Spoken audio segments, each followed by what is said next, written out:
A massive wildfire racing through the Yosemite wilderness, fueled by high winds, is threatening San Francisco's freshwater and power supply as well as California's iconic giant sequoias. It's one of several fires statewide being fought by more than 8,000 firefighters across nearly 400 square miles. The fire has consumed approximately 225 square miles of picturesque forests. Officials estimate containment at just 7%. This fire has continued to pose every challenge that there can be in a fire: inaccessible terrain, strong winds, dry conditions. Daniel Berlant of the California Department of Forestry and Fire Protection said on Sunday. The fire continues burning in the remote wilderness area of Yosemite, but park spokesman Tom Medena told the Associated Press it's edging closer to the Hetch Hetchy Reservoir, the source of 85% of San Francisco's famously pure drinking water, as well as power for a number of key city buildings,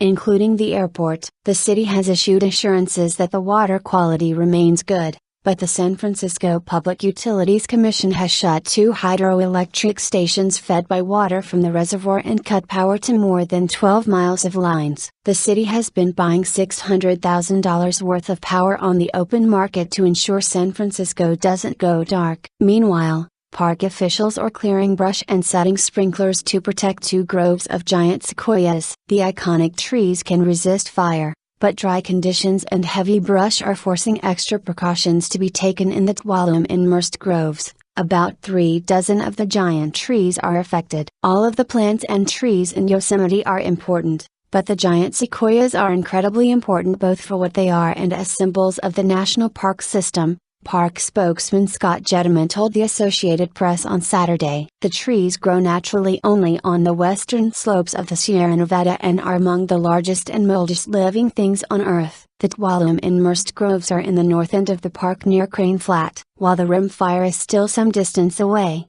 park employees and trail crews are not taking any chances. Fire officials are using bulldozers to clear contingency lines on the rim fire's north side to protect the towns of Tuolumne City, Ponderosa Hills and Swain Harte. The lines are being cut a mile ahead of the fire in locations where fire officials hope they will help protect the communities should the fire jump containment lines. Firefighters were hoping to advance on the flames Monday, but strong winds, gusting up to 50 miles per hour in some places, were threatening push the blaze closer to Tuolumne City and nearby communities. Winds are increasing, so it's going to be very challenging, said Bjorn Fredrickson, a spokesman for the U.S. Forest Service. The Forest Service confirmed late Sunday to KTVU.com that the fire had burned through the Barkley Tuolumne family campsite, which was owned by the city of Berkeley, California, and had been in operation since 1922. Firefighters were unable to immediately assess the damage, and it was not clear if any structures survived. The camp had been evacuated Tuesday and no injuries were reported. It's a very difficult firefight, Berlant said. Fredrickson added that the fire is slowing down a bit, but still growing. The high winds and movement of the fire from bone-dry brush on the ground to 100-foot oak and pine tree tops have created dire conditions. A crown fire is much more difficult to fight, Berlant told the Associated Press on Sunday. Our firefighters are on the ground having to spray up. The blaze sweeping across steep, rugged river canyons quickly has become one of the biggest in California history, thanks in part to extremely dry conditions caused by a lack of snow and rainfall this year. Investigators are trying to determine how it started August 17, days before lightning storms swept through the region and sparked other, smaller blazes. The fire is the most critical of a dozen burning across California, officials say. More than 12 helicopters and a half-dozen fixed-wing tankers are dropping water and retardant from the air, and 2,800 firefighters are on the ground. Statewide,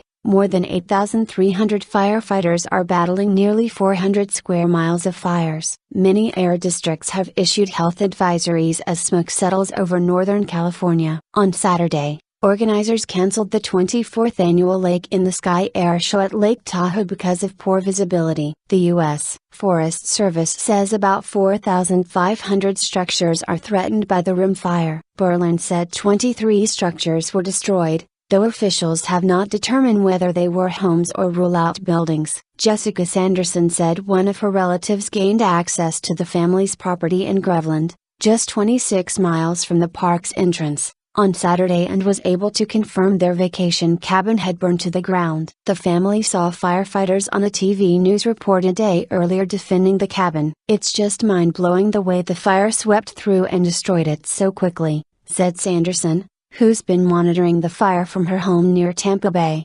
Florida. "The only thing left standing is our barbecue pit." At the nearby Black Oak Casino in Walloom City on Sunday, the slot machines were quiet as emergency workers took over nearly all of the resort's 148 hotel rooms. "The casino is empty," said casino employee Jesse Dean. "Technically, the casino is open but there's nobody there." As thick smoke portends the fire's fast approach, the area has been cleared of everyone but locals and emergency workers. Dean lives on the reservation of the Walloom Band of Miwok Indians and left her 4 children at relatives' homes in the Central Valley. But the tourist mecca of Yosemite Valley, the part of the park known around the world for such sights as the Half Dome and El Capitan rock formations and waterfalls, remained open, clear of smoke and free from other signs of the fire that remained about 20 miles away.